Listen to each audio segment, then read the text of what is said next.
Now, touching on that, let's talk about the local or the state party. Did you ever have any reservations about Chairman Jim Greer, the ousted Chairman Jim Greer, when he was pretty much appointed by Governor Christ several years back?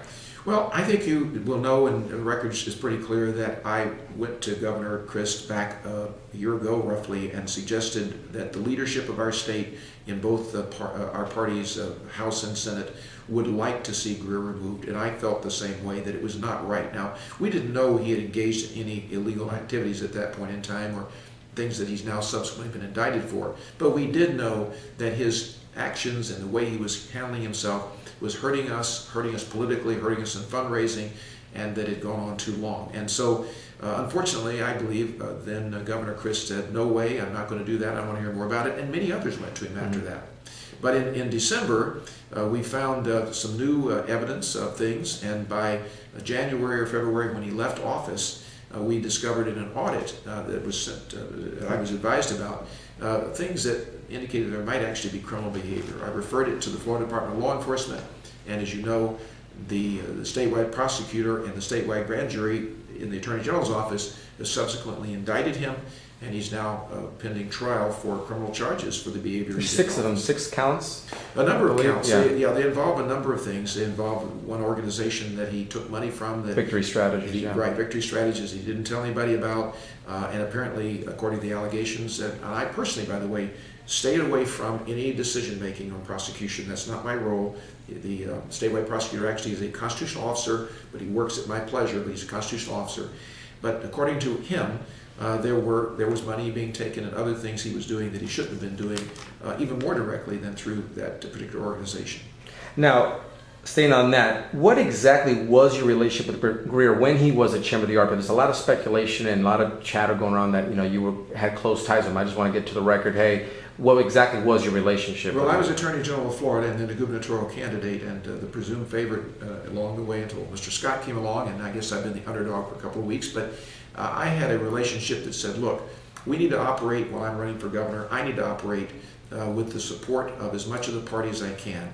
Governor Christ and Marco Rubio had been in a very divisive senatorial campaign. I had the support of both, all the people in the party, the base of the party at that time, the grassroots. I think I still do, and I need to have some running room here. And because we were concerned about the way that and a lot of donors were, about the way the party's money might be handled, even if it wasn't corrupt, I asked him to allow a separate fund to be set up that Alan Bentz, the former speaker, could have to be a signatory on, so no money could come out of the bank account that Bentz didn't sign for, so the chairman couldn't take any money out of it, and I could raise money into that to be spent on things that were appropriate called Victory 2010 for the elections. Right. And he did that. He agreed to that ultimately, and that is how it operated, and that's how we set it up. And I have had a cordial relationship with him, but a distance relationship. Okay. Staying on that, you're friends with Marco Rubio. We all are, and you're supporting him in the U.S. Senate race. I am. He's a Republican after all. There's been a lot of talk and rumor. This is all speculation and rumor, and I want to get you on the record just to set the record straight. Going around the state and specifically some counties here in South Florida, that you have employed the same political operatives that put out the hit pieces out on Marco months back that were distorting his credibility. Well, I will tell you that my people that I've employed, I have the same people that running my campaign today that ran my Senate campaigns, and the same manager that managed my Attorney General race, and they had nothing, to my knowledge, to do with anything with Marco Rubio, period. We've been running our own race for a long time. I have engaged in, and we have a fairly large operation, field operation and all. I do not know of whom you speak, but it's entirely plausible that somebody hired somewhere down the chain had something to do with the party in the past, because we do have some party operatives. But the management team are my people, and as far as I know, have had nothing whatsoever to do with the Senate race. In fact, I've stayed as far away from that as I could back a few months ago, and now, of course, we know Marco's going to be the nominee, and I'm openly, strongly supporting him to be senator. Right. Now let's get to the whole HCA, the fun of the matter here. Now, you've consistently accused Rick Scott of engaging in fraud during his stint at the HCA as a CEO at HCA.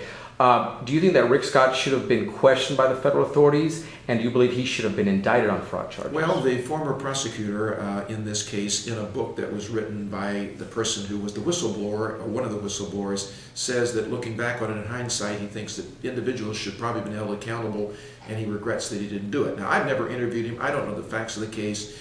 Listen, it doesn't really matter whether he should have been indicted or not, but what I do know is this, that Rick Scott is somebody who was the CEO of a company that engaged in the largest Medicare fraud in history. That's taxpayer money, $1.7 billion. This means that there were fake, wrong codings put in to pay for more money than actually doctors perform services for. It means that there were contracts that were signed with doctors to try to get them to engage in order to be able to buy off mergers that were taking place around the country. It means there were people who were not treated in emergency rooms. About 20% of the settlement dealt with that.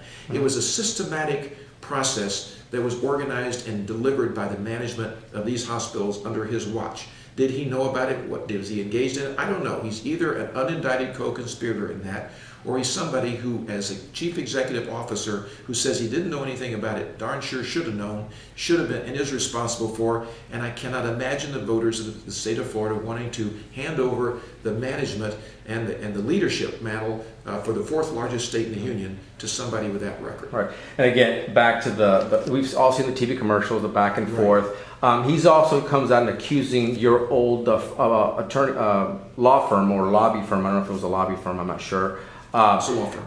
Law firm. That you worked that when you worked there, that of taking $100,000 in fees from, and you said last night, from a hospital association who support abortion while you worked at the firm. Now the question is simple: did the firm bill and receive the fees while you were employed there, or did they do so after you had already left? Well, first of all, this is a subterfuge on the part of Mr. Scott. His effort is very clear here. These charges are ridiculous. He's made not just this, but several others that are clearly to divert the attention from the fact that while he was Columbia HCA's chief executive officer, his hospitals allowed elective abortions. And he did nothing about it. He keeps saying this excuse or that excuse. But if you're truly the pro-life leader that he says he is, it seems to me very hypocritical to come back now and say, oh, I couldn't do anything about that. He was the CEO. He could have at least started the process and said, look, let's not do these things, or why can't we do these, to stop doing this stuff? And he also today has a pharmacy company. He owns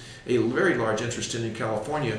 That pharmacy company sells the morning after pill without prescription.